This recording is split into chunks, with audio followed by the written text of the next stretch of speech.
Hello everybody and welcome back to Growing in the Cove. My name is Stacy and I garden in Zone 5B, Newfoundland. So I thought today, since it's raining outside, I would bring you back into my greenhouse and we would have a little chat. And the chat I plan to have today is what my favorite perennials are. This is a topic that I always love to hear other gardeners and their opinions on what are the best performing plants in their garden or what they prefer. So I thought I would go through some of my favorites. We're soon getting into that time when the garden centers are going to be opening up and we can start making our wish lists and go get whatever new additions we plan to plant in the garden this year. So I thought I would review my favorites with you here today. So one of the first things that inspired me when I first started gardening was the concept of the classic British English garden. So I love the look of those rambling wild gardens with delphiniums, peonies, daisies, coneflowers, irises, catmint. I've written down some classic garden plants. What have I not listed? Phlox, yarrow, roses. I was really inspired by those sort of traditional cottage gardens when I first started gardening. And that was kind of what I had in the back of my head when I started my first garden when we moved to this property 7 years ago now, actually. So those were some of the plants that I started with. And although Newfoundland does have a similar climate to UK in the fact that we are very wet, we're also very cold at times, we're very windy, and a lot of these cottage garden plants, which are beautiful, are a little more challenging for us to grow here. So for instance, a lot of those cottage garden classics, they're very picky about the conditions. They're very prone to slugs, which I have so many of. A lot of them need to be staked. It is so windy here that things like a beautiful stand of delphiniums or irises could be flattened in 10 minutes. That has happened to me before. Some of them are a little bit fussy, that if the conditions are not quite right, they're not going to bloom. They can flop. And also, one thing I've noticed is a lot of the English garden plants actually all bloom very early in summer. And a lot of them don't actually take you into blooming into the fall. So basically, some of those are still favorites to this day. But I kind of expanded a little bit beyond the classic cottage garden plants, and I found some perennials that work really well for this area, and ones that have either really outperformed other plants in my garden or things that are a little bit more unusual. But a lot of these are really common plants that are easy to find in any garden center, and those are some of the things that I factored into my list today. Another thing that I've come to realize since I've been gardening is that things that look good in a garden, everything can't be a diva. You can't have all the big, blousy, beautiful blooms. And that's what I was initially attracted to. I would like big flowers, big impressive flowers, and I would put them all together. And sometimes they would kind of get lost. It's like you can't have a room with 5 brides. You need one bride and then you need the bridesmaids to complement. If you have a bunch of big impact plants all fighting for attention, then that point is kind of null and you don't really get the effect that you're looking for. So what I've learned to appreciate in the last few years of gardening is plants that can complement others. They can stand on their own and be beautiful, but they can also complement other plants and look great in a grouping. So without further ado, I will get going on my favorite perennials. So the first one I'm going to start with is one of the earliest blooming. It is the earliest bloomer on my list, and that is Primrose. These are fresh in my mind because I actually have one little primrose that has just opened up in the last couple of days, which this seems really early for them to be blooming, but I'm happy about it. So primroses are just beautiful. And I feel like they're really underrated, undervalued.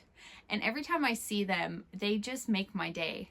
They're little perennials. They're small. They only get about, I don't know, maybe 6 inches high for the ones that I'm talking about. You can also get drumstick primroses, which the flowers are actually almost like lollipops coming out of the little clump, little rosette of leaves, and they'll be a little bit taller.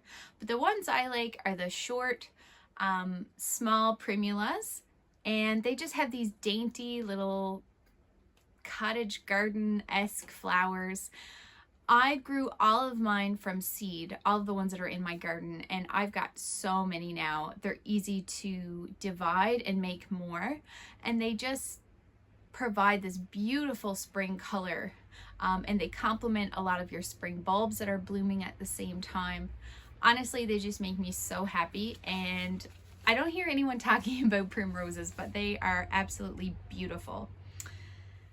Coming in at number 2, and now this is a later bloomer. This might be my number 1 perennial. It is Helenium. In the past, I've called it Helenium. I think it's pronounced Helenium, or also known as sneezeweed. It is the plant that I get asked about the most in my garden. I have about 12 plants of Helenium that span across my front yard garden bed, and it is incredible that they are tall, but they do not need to be staked. They form these huge clumps, and they are covered in flowers from about mid-July right up until the frost. You can deadhead, but if you don't, they still keep blooming. They are incredible flowers. So the whole front of my garden in summertime is just a sea of red and orange and yellow. I know those colors are not to everybody's tastes, but I've really come around to the warm, saturated tones, especially those really fallish colors, and it just looks beautiful. It is one of the best perennials. What have I not said about it? Yeah, it's amazing. I grow 2 varieties. One is called Sahin's Early, and it's more of a red-yellow bicolor, and it's beautiful. But I think my favorite is just the deep red Morheim Beauty. I purchased them a few years ago. I think I'm actually going to divide some this year and spread them even further. They're fantastic perennials, and if you are looking to add something a little different to your garden, I would highly recommend the Helenium.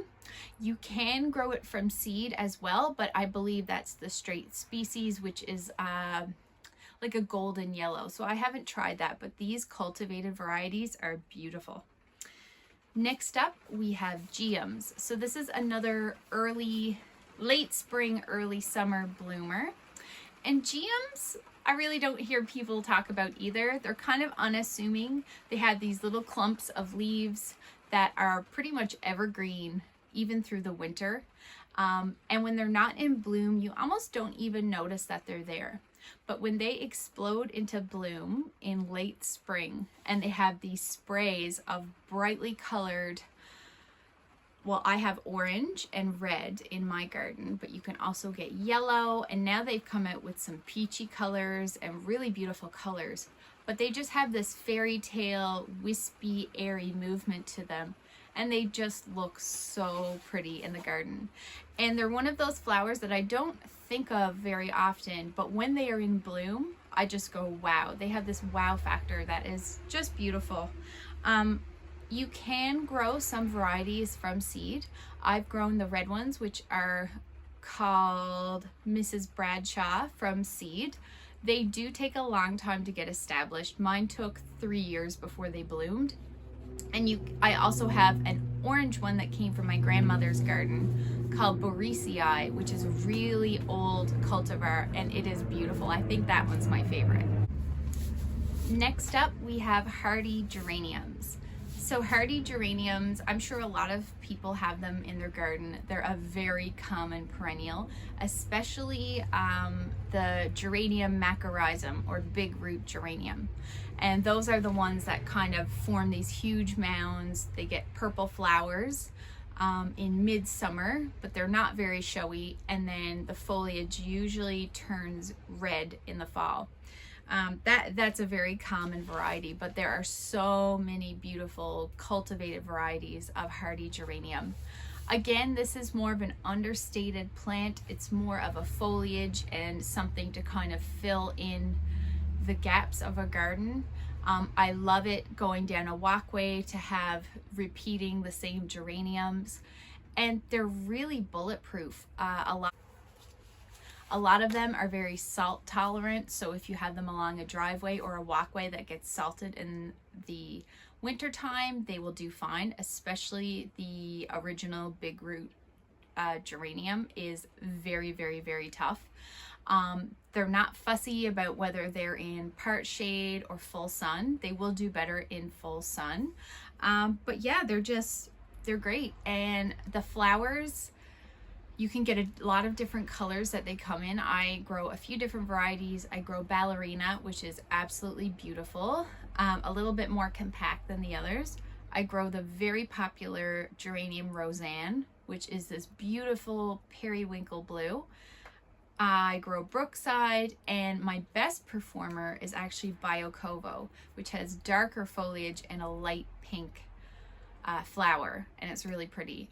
The good thing about geraniums is that you can also propagate them really easily. You can take cuttings and root them and make more plants, or they're very easy to dig up and divide in a few clumps, replant them, and then those will grow again. So they're kind of like the gift that keeps on giving, and I would highly recommend them for someone who's starting a garden.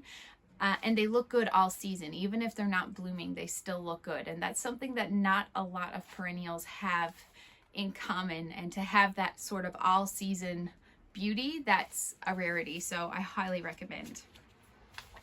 I would consider them a very good bridesmaid to the bridal flowers, the divas in your garden.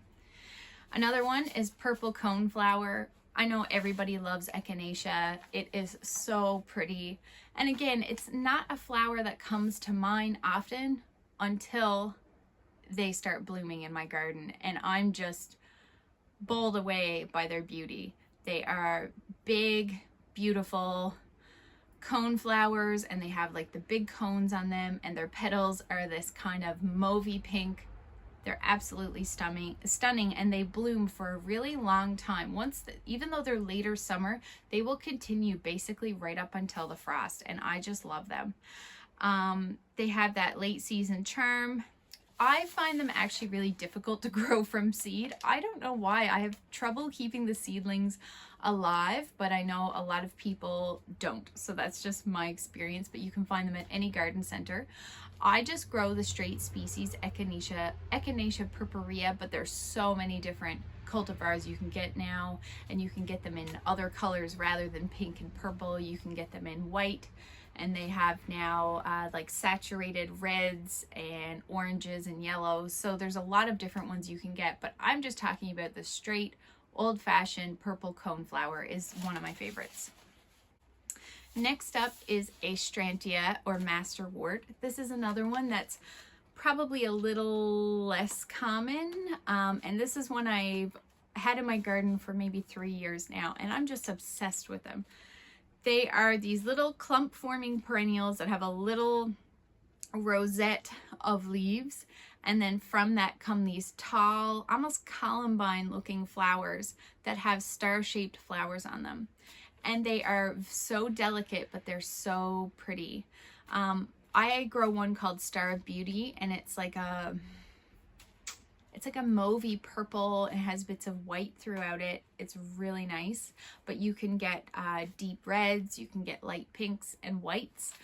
They're really pretty. They do well in part shade or full sun, and they're just one of those really pretty plants to tuck in around spaces to fill in, especially in the front of a border, and they're just really unique. I just love them.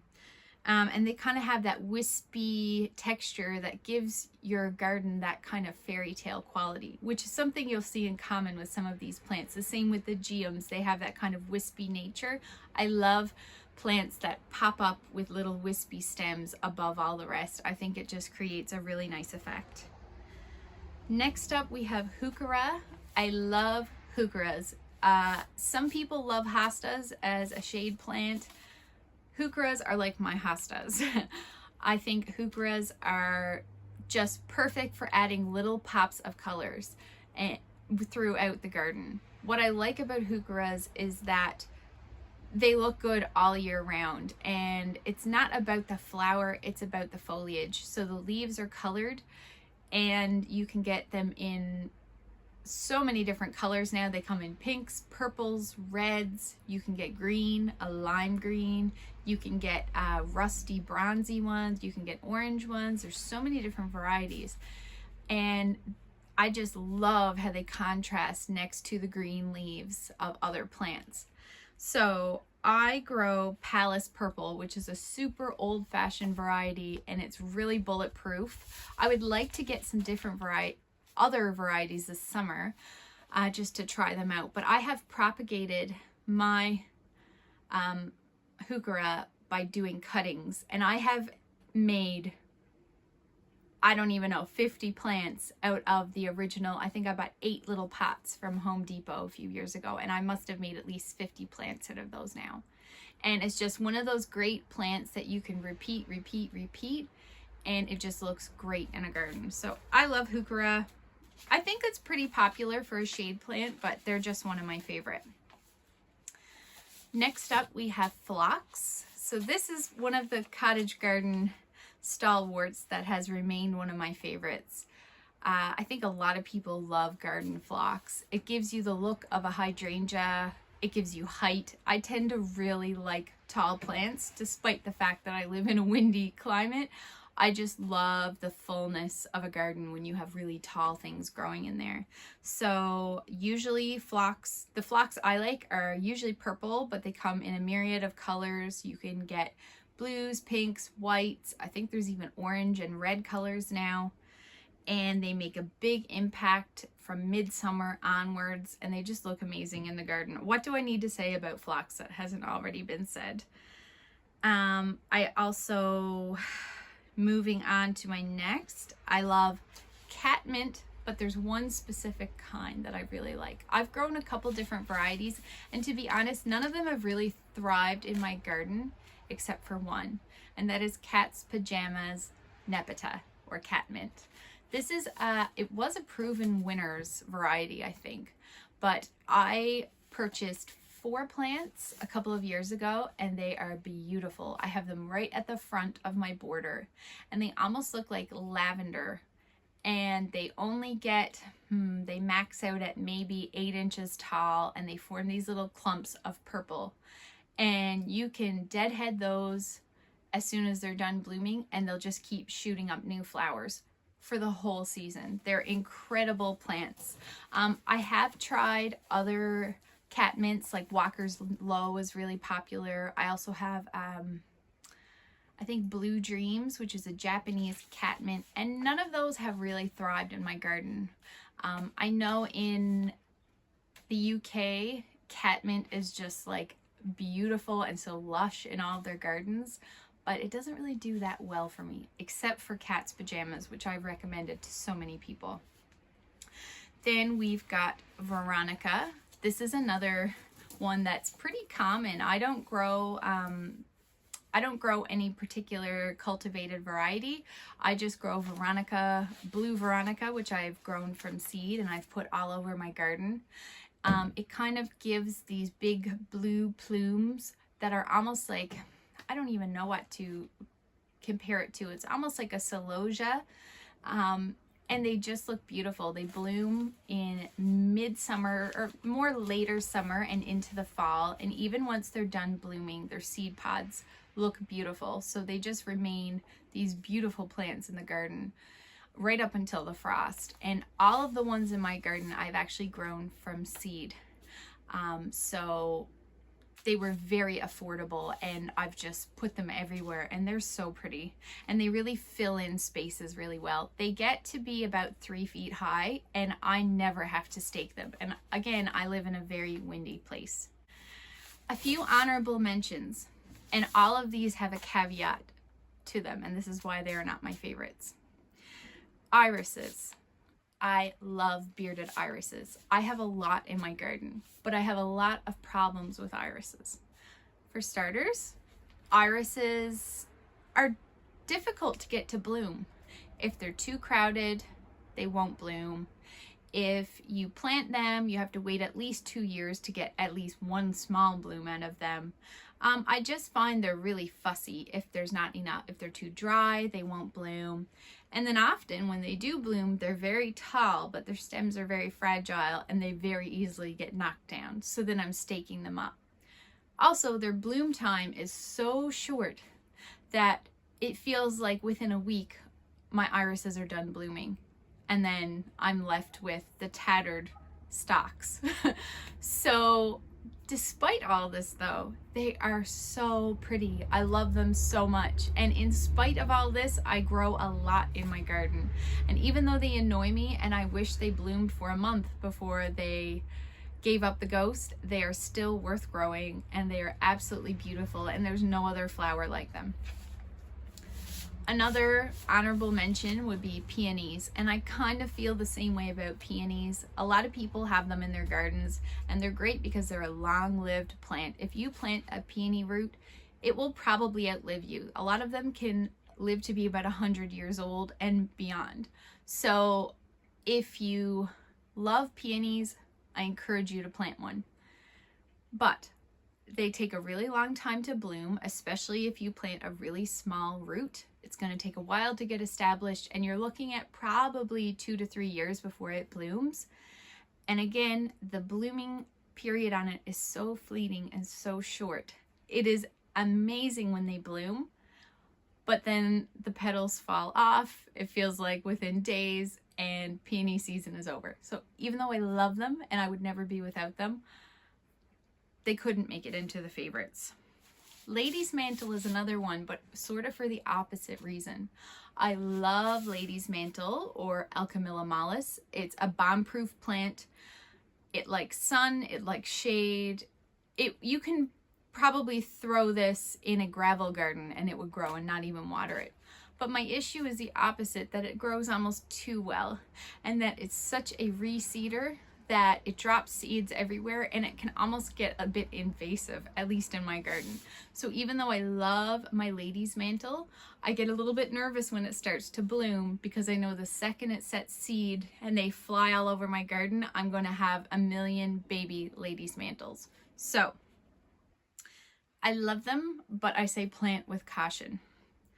And last but not least is Maltese Cross. This was a flower that I didn't think I was going to like. It's very scarlet, it's very red, and I used to not like red, and now I've come along a long ways with gardening and my preferences have changed, and I just love reds and oranges and those warm colors in the garden.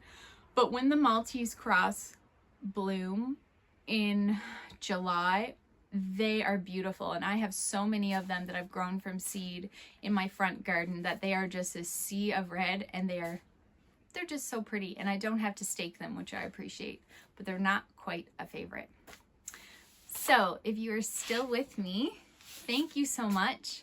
I think I might do a few series on some of my favorite plants, like maybe I'll do one for my favorite biennials, my favorite cold hardy annuals, my favorite warm annuals. I'm thinking this could be a good idea for a series to do. So I'm still pondering on that.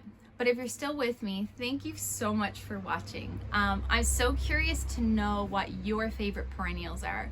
Of course, I have not planted everything, so there's so many other plants on my wish list that I would like to start in my garden, so I know there will be many new favorites to come.